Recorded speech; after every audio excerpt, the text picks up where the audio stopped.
2022년도 새해 첫 주일 신년 감사 예배로 드리고 있습니다. 지난 해를 돌아보면 모두가 공감하고 느끼는 것은 우리가 그동안 특별한 것에는 참 감사했는데 일상적인 것에, 당연한 것에 대해서는 감사하지 못했다는 생각을 많이 하게 됩니다. 범사에 감사하라 하셨는데 우리가 너무 감사에 인색하지 않았는지, 막상 우리가 마음껏 자유롭게 하고 누리던 것들이 멈춰지니까 이 일상이라는 것이 얼마나 감사한 것이었는가를 아주 새삼 느끼게 됩니다. 새해를 맞이하는 일도 항상 똑같은 일이라 새해 새로운 계획도 무슨 의미가 있겠냐 생각하게 되는 경우도 있을지 모르겠지만은, 이렇게 너무나도 모든 것들을 당연하게 여기는 것, 이런 생각은 사단의 속삭임이라는 것. 고린도전서 5장 17절 말씀에서 사도 바울은 우리가 이미 그리스도 안에서 새로운 피조물이 되었다 선포하고 계십니다. 할렐루야. 올 한 해도 성령 하나님께 주시는 새로운 마음으로 새롭고 힘차게, 매번 똑같은 게 아니고요, 새로운 마음으로 또다시 힘차게 출발하시는 사랑하는 북일의 성도들 다 되시기를 주님의 이름으로 축복합니다. 할렐루야.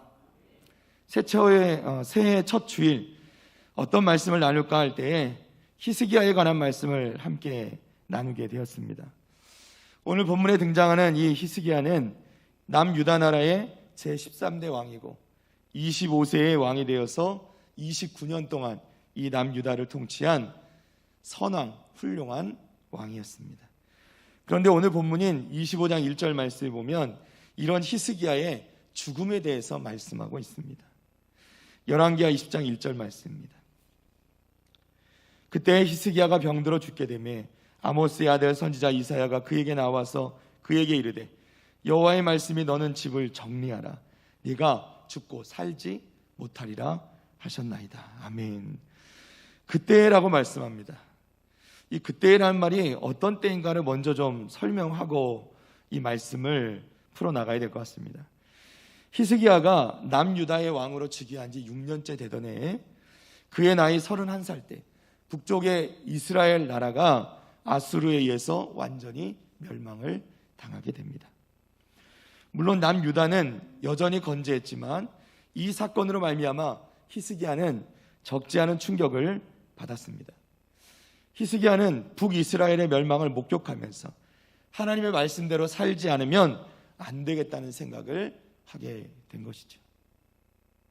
사실 히스기야의 아버지 아하스는 악한 왕이었습니다. 그러나 히스기야는 아버지의 뒤를 따르지 않고 정신을 차리고 개혁을 시도합니다. 히스기야는 역대 왕들 중에 다윗에 견줄 만한 선왕이 됩니다. 이스라엘의 3대 선왕이 다윗과 요아스 그리고 이 히스기야를 꼽을 정도로, 이렇게 3대 선왕으로 불려질 정도로 히스기야는 그렇게 훌륭한 삶을 살았습니다. 히스기야는 종교개혁을 단행하면서 우상들을 철폐하고 제사와 예배와 유월절을 회복하였는데, 이전에도 히스기야만큼 이렇게 큰 개혁을 이룬 왕이 없었노라고 성경은 평가합니다. 이러한 히스기야의 행위는 말씀드린 대로 아마도 북이스라엘의 멸망을 직접 목도하면서 느낀 그 충격의 영향을 받게 된 것과 무관치 않아 보입니다. 사랑하는 성도 여러분, 우리도 이 세상 가운데 살아가다 보면 일어나는 불행, 현실, 또 보여지는 크고 작은 사건들을 보게 될 때가 있습니다. 그때마다 잘못된 것을 보면 우리가 보통 타산지석이라고 하죠. 그 잘못된 것을 보고 나의 잘못된 점을 고쳐서 좋은 길로 갈 수 있어야 한다는 것이죠. 사랑하는 성도 여러분, 우리가 말씀 가운데 보면서 잘못된 길을 가는 많은 왕들, 이스라엘의 왕들을 보면서 그들을 타산지석 삼아서 우리는 그러한 길을 걷지 않도록 오직 하나님만 의지하며 나아가는, 믿음으로 나아가는 복된 성도들 다 되시기를 축복합니다. 열왕기하 19장 말씀을 보면 북쪽 이스라엘을 멸망시킨 아수르의 산헤립이라는 왕이 즉위한 지 14년 되던 해에 이제는 남쪽 유다도 침략을 하게 됩니다. 원래부터 아수르는 북이스라엘을 정복하고 나서 호시탐탐 남유다도 노리고 있었습니다. 자, 이제 아수르가 큰 군대를 일으켜서 남유다를 쳐들어오기 시작하는데, 이 절체절명의 위기 가운데서 유다로서는, 이 남유다 나라로서는 도저히 군사력으로는 이 아수르를 해볼 도리가 없습니다. 그래서 여러 가지 외교적인 방법으로 타협책을 강구해보지만 그것도 통하지가 않았습니다. 결국 할 수 있는 것이라곤 하나님께 무릎 꿇고 하나님의 도우심을 구할 것밖에 없었습니다. 그런데 그렇게 하나님께 무릎 꿇고 기도할 때 하나님께서 하나님의 사자를 보내셔서 아수르 군대를 치시는데 하룻밤 만에 18만 5천 명이 송장이 된 것을 여러분 믿으시기를 바랍니다. 18만 5천 명입니다. 적은 숫자가 아닙니다. 당시에는요, 지금보다 인구가 훨씬 적은 때입니다. 18만 5천 명이란 군대가 하루아침에 송장이 되어버린 것입니다. 이런 놀라운 기적의 사건을 하나님께서 이루신 것이죠. 아수르 왕 사네립은 니느웨로 도망갔다가 그곳에서 아들들의 칼에 죽임을 당하고 맙니다. 이 모든 역사 하나님께서 행하신 줄로 믿습니다. 할렐루야. 다시 이제 20장 1절로 돌아와 보면 그때 이렇게 말씀합니다. 그때가 언제입니까? 바로 이때입니다. 이때가 언제냐면 히스기야가 하나님께 엎드리고 기도할 때 하나님께서 아수르의 이 위협에서 남유다 나라를 구해주신 바로 그때입니다. 자, 도저히 객관적으로는 이길 수 없을 것 같았던 아수르 군대 18만 5천 명을 하룻밤 만에 하나님의 사자가 모두 송장으로 만들어버린 그 엄청난 기적의 승리를 경험한 바로 그때입니다. 그리고 이때 히스기야의 나이가 39살이에요. 나이로 정말 가장 좋은 나이고 인생의 절정을 이루는 시기입니다. 종교개혁으로 왕권도 강화되었고 그렇게 위협적인 한 아수르 군대도 하나님께서 모두 물리쳐 주셔서 이제 그야말로 좋은 일만 생길 것 같은 소망으로 가득 찬 그런 때였습니다. 그런데 갑자기 그때 히스기야가 알 수 없는 병에 걸려 죽게 되었다는 것입니다. 거기에 더해서 당시 선지자였던 아모스의 아들 이사야가 히스기야 왕을 찾아와서는 하나님께서 히스기야가 더 이상 살지 못할 것이니 집을 정리하라고 하셨다는 사형 선고를 받게 된 것입니다. 우리 얼렁목사님 자주 하시는 말씀 중에 인생사 세옹지마라는 말씀을 하십니다. 좋은 일이 있으면 나쁜 일도 있고 나쁜 일이 있으면 좋은 일이 있을 때도 있다는 것이죠. 맞는 말씀입니다. 하지만 지금 히스기야는 그런 소망마저 없는 상황입니다. 왜냐하면 하나님께서 선지자를 보내셔서 그의 죽음을 예언하셨기 때문입니다. 우리 송구영식 때 말씀 나누는 가운데 말씀드렸죠. 예언의 말씀은 어떻게 해요? 반드시 이루어지는 것이라. 그 하나님의 예언이 히스기야가 죽을 것이라고 말씀하신 거예요. 그럼 어떻게 해요? 히스기야는 죽을 때를 기다릴 수밖에 없는 것이죠. 사랑하는 성도 여러분, 사단은 항상 우는 사자처럼 삼키자를 찾는다 말씀합니다. 믿는 자들을 넘어뜨리려고 사단은 항상 우리를 노립니다. 이 말씀의 의미가 무엇입니까? 절대로 방심해서는 안 된다는 것입니다. 특별히 우리가 성공하고 성취를 이루고 기쁨과 안정을 누릴 때, 이제 좀 쉬어도 되겠다 생각할 때에 바로 그때에 어떻게 해요? 사단이 우리를 여지없이 시험에 빠지게 한다는 것입니다. 주님께서 항상 깨어 기도하라 말씀하시고 제자들을 향하여서 나를 위해 한시도 깨어 있을 수 없느냐 말씀하셨던 이유도 거기에 있는 것이죠. 사랑하는 성도 여러분, 깨어 있으시기를 바랍니다. 우리가 깨어 있기를 원합니다. 2022년도 깨어서 기도하는 한 해가 되기를 원합니다. 절대로 사단에게 틈을 줘서는 안 됩니다. 히스기야가 왕으로서 그야말로 전성기를 누릴 수 있을 때, 아수르의 침략이라는 큰 고비를 믿음으로 넘어섰을 때, 왕으로서 연륜도 좀 생기고 멋지게 뭔가 해볼 수 있을 것이라는 자신감이 생기기 시작할 때, 바로 그때 하나님께서는 네 집을 정리해라, 네가 죽게 될 것이다 말씀하시는 거예요. 전도서 7장 14절 말씀입니다. 형통한 날에는 기뻐하고 공고한 날에는 되돌아보아라. 이 두 가지를 하나님이 병행하게 하사 사람이 그의 장래일을 능히 헤아려 알지 못하게 하셨느니라. 아멘. 우리는 우리 앞날을 알 수 없습니다. 항상 깨어 있어야 됩니다. 깨어 기도함으로 날마다 승리하는 성도들 다 되시기를 다시 한번 주님의 이름을 간절히 축원합니다. 이 절망적인 사형 선고를 맞이하는 히스기야의 모습은 어떠합니까? 열왕기하 20장 2절과 3절 말씀입니다.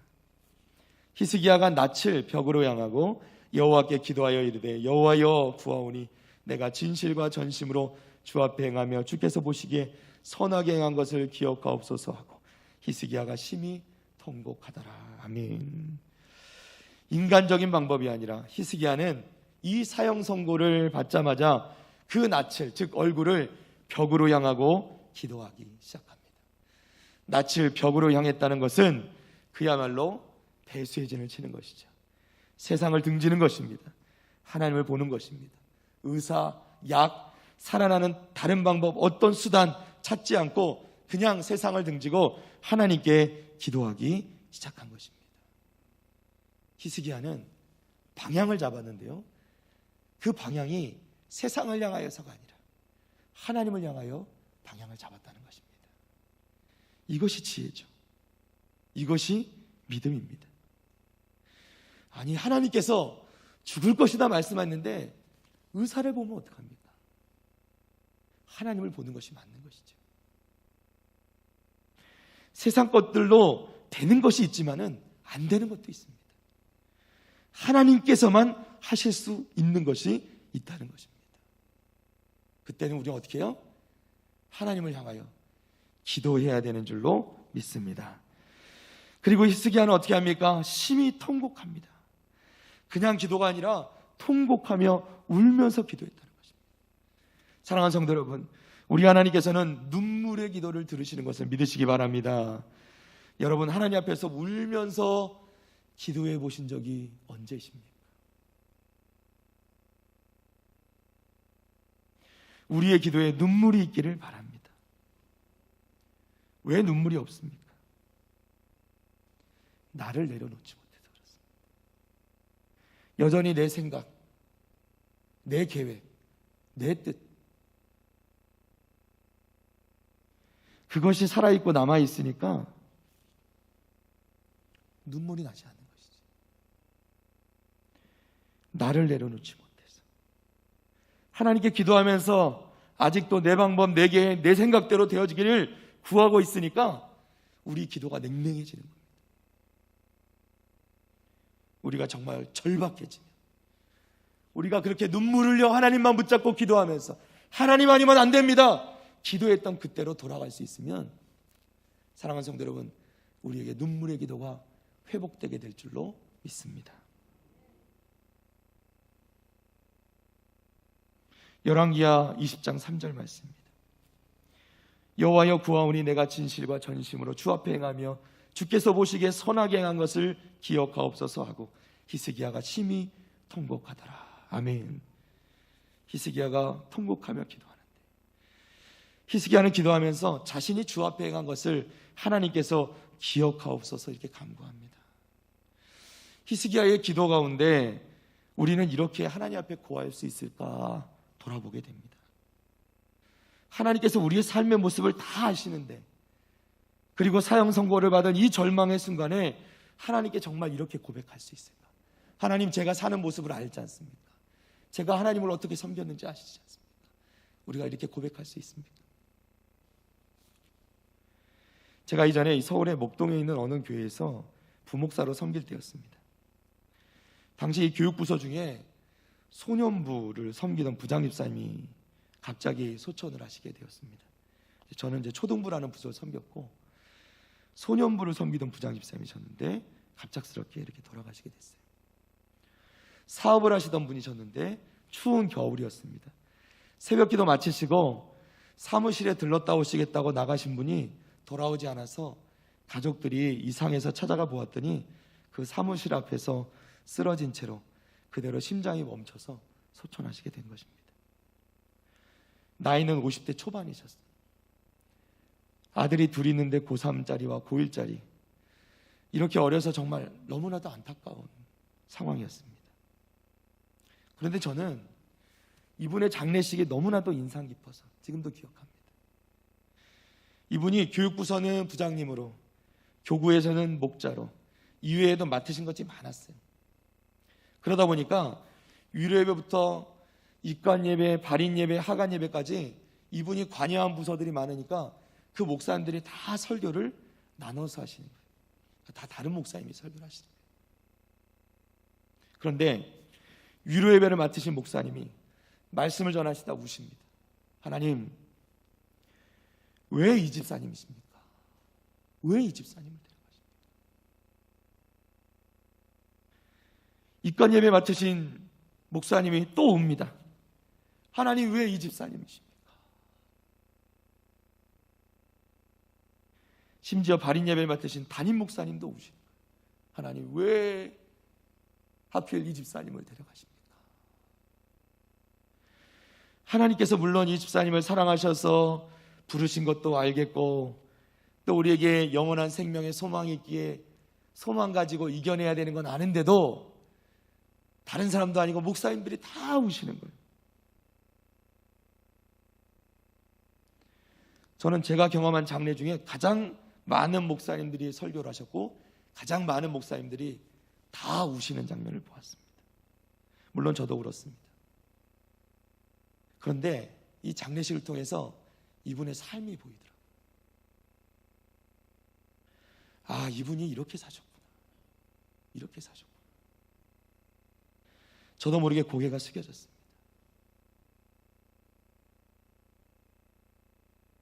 후에 이 아들들을 위해서, 이 두 아들 위해서 부서에서 많이 헌금도 하고요.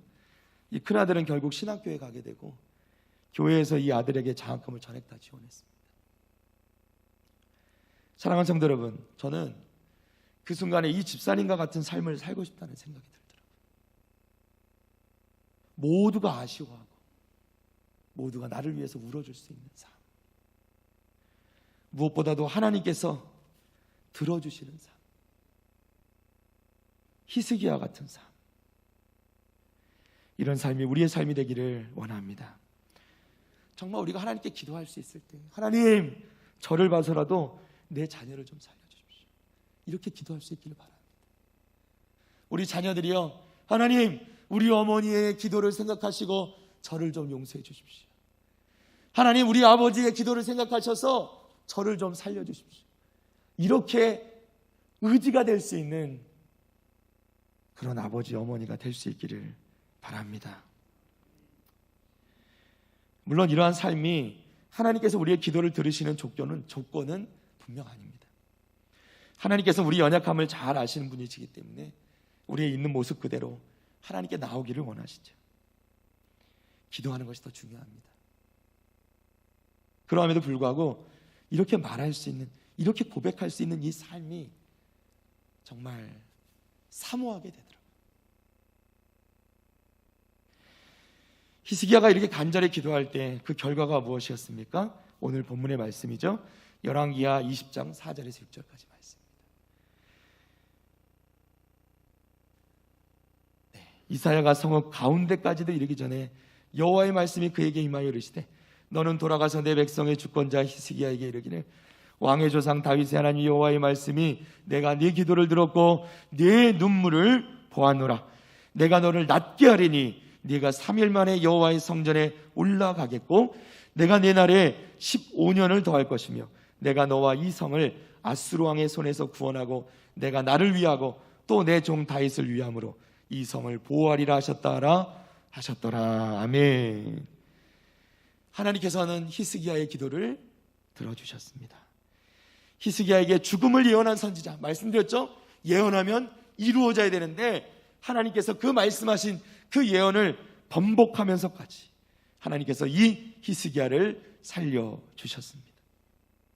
하나님께서는 네 기도를 들었고 내가 네 눈물을 보았노라 말씀하십니다. 하나님께서는 히스기야의 눈물의 기도를 들으시고 보셨다는 것을 여러분 믿으시기를 바랍니다. 할렐루야. 하나님께서는 하나님을 향한 기도를 들으시는 분이십니다. 통곡하는 눈물을 보시는 분이십니다. 그리고 히스기야 왕이 15년을 더 살게 해주신 분도 우리 하나님이신 줄로 믿습니다. 얼마나 놀라운 사건입니까? 하나님께서 말씀하신 것을 돌이켜주신 것도 대단한데, 생각해보면 15년이란 삶은 정해진 삶이죠. 시한부 인생을 살게 되는 거예요. 그러나 바로 죽었어야 했던 히스기야 왕에게는 이 15년의 삶이 덤으로 주어진 삶입니다. 너무나도 소중하고 감사한 시간이 아닐 수가 없는 것이죠. 에베소서 2장 1절 말씀입니다. 그는 허물과 죄로 죽었던 너희를 살리셨도다. 아멘. 사랑하는 성도 여러분, 우리는 어떠합니까? 우리는 허물과 죄로 죽었다 말씀합니다. 죽었던 우리를 우리 주님께서 다시 살려주셨습니다. 그렇게 생각하면 우리도 히스기야와 다르지 않습니다. 아니요, 오히려 우리는 죽었다가 살아난 것이기 때문에 더 큰 은혜를 입은 줄로 믿습니다.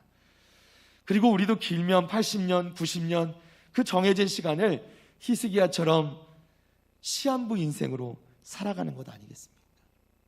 그럼에도 불구하고 마치 이 세상의 삶이 영원할 것처럼 그렇게 살아가는 것 잘못된 것이라는 것이죠.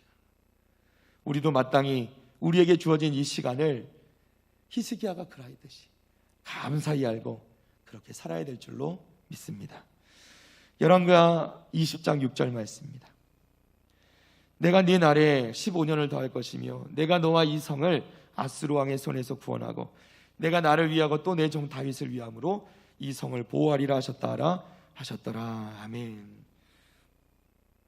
또 한 가지 우리가 이 히스기야를 통해서 보아야 될 것이 있는데요, 그는 이 주어진 이 덤의 삶이, 그 감사의 시간이 그냥 사는 삶이 아니라 사명의 삶으로 살아갔다는 것입니다. 하나님께서는 분명한 뜻이 있으셔서 히스기야의 생명을 연장시켜 주신 것이었습니다. 히스기야는 자신만을 위해서 그 15년을 살지 않았습니다. 실제로 히스기야 왕은 하나님의 은혜로 15년간의 그 생명을 연장받고 하루도 빠짐없이 일했습니다. 열심히 일했습니다. 그 대표적인 일 중에 하나가 뭐냐면 저수지와 수도를 만들어 이 물을 이 성 안으로 끌어들이는 작업을 했습니다. 만약 적에게 포위된다고 하더라도 기온샘에서 나오는 이 식수를 공급하기 위해서 땅 밑으로 500m가 넘는 터널을, 여러분 실제로 보시면 어마어마하게 긴 터널입니다. 이 500m가 넘는 터널을 만들었습니다. 그는 그에게 주어진 15년을 사명의 삶으로 살아갔다는 거예요. 어떠한 사명이요? 아수르와 비롯한 모든 이방 민족들로부터 이 남유다를 지키고자 하는 그런 사명의 삶을 살아갔다는 것입니다. 사랑하는 성도 여러분, 우리도 히스기야처럼 사명의 삶을 살기를 바랍니다. 하나님께서 우리에게 주신 시간 감사히 알고 감사의 시간으로 보내되 또한 사명의 삶으로 살기로 작정하시는 우리 북일의 성도들 다 되시기를 주님의 이름으로 축복합니다. 말씀을 정리합니다. 어느 날 갑작스럽게 찾아온 이 코로나 팬데믹이라는 대환란 앞에서 학교도 상점들도 문을 닫아야 됐고 집합금지와 사적 모임 제한으로 모든 사회적 모임이 제한을 받게 되었습니다. 한국교회는 일제치하와 전쟁을 겪으면서도 꿋꿋이 지켜왔던 성전 예배를 멈춰야 되는 암담한 상황도 맞이했었습니다. 하나님께서는 우리 북일교회를 그리고 한국교회를 사랑하셔서 IT 최강국이라는 수식어에 알맞게 영상예배 시스템으로 자연스럽게 전환하게 하시고 가정에서 그리고 있는 자리에서 함께 예배하게 하셨습니다. 사랑과의 거리두기가 하나님과의 거리두기가 되지 않도록 그래서 우리는 이토록 발버둥치며 열심히 달려왔습니다. 2021년도 금세라도 끝나볼 것 같았던 코로나 팬데믹의 현상은 그치지 않고 오히려 오미크론이라는 새로운 국면을 맞이하면서 확진자가 6천, 7천을 찍는 긴박한 순간을 맞이하게 됐었습니다. 또다시 교회로 오는 발걸음이 멈춰지는 것은 아닌가 걱정도 했었지만 우리는 그래도 이렇게 지금 이 순간에 함께 모여 새로운 소망을 품고 2022년 신년 감사 예배를 드리고 있습니다. 이 모든 것이 우리 하나님의 은혜인 줄로 믿습니다. 오지 않을 것 같았던 2022년을 우리에게 다시 허락해 주신 우리 하나님께 감사하고, 그리고 2022년 한 해가 우리에게 덤으로 주어진 시간이라 생각해 보면 얼마나 감사의 시간인지, 그리고 그 시간을 우리에게 주신 하나님의 뜻을 이루어가는 사명의 삶을 살아가시는 우리 모든 북일의 성도들 다 되시기를 주님의 이름으로 축복합니다. 아울러 올해 우리 북일교회 주신 표어처럼 그 허물어진 것을 다시 일으키라 말씀하실 때 우리의 무너진 예배가 완전히 회복되어지고 무너진 가정이 살아나며 삶의 터전들이 다시 일으켜지는 놀라운 하나님의 역사가 일어나게 될 것을 믿습니다. 이사야 41장 13절 말씀에 보면 두려워하지 말라 내가 너를 도우리라 할 것임이니라 말씀하신 이 하나님께서 여러분의 손을 붙드시고 회복시켜 주실 것을 믿으며 힘차게 그리고 새롭게 새 출발을 하시는 올 한 해가 되시기를 다시 한번 주님의 이름으로 간절히 축복합니다.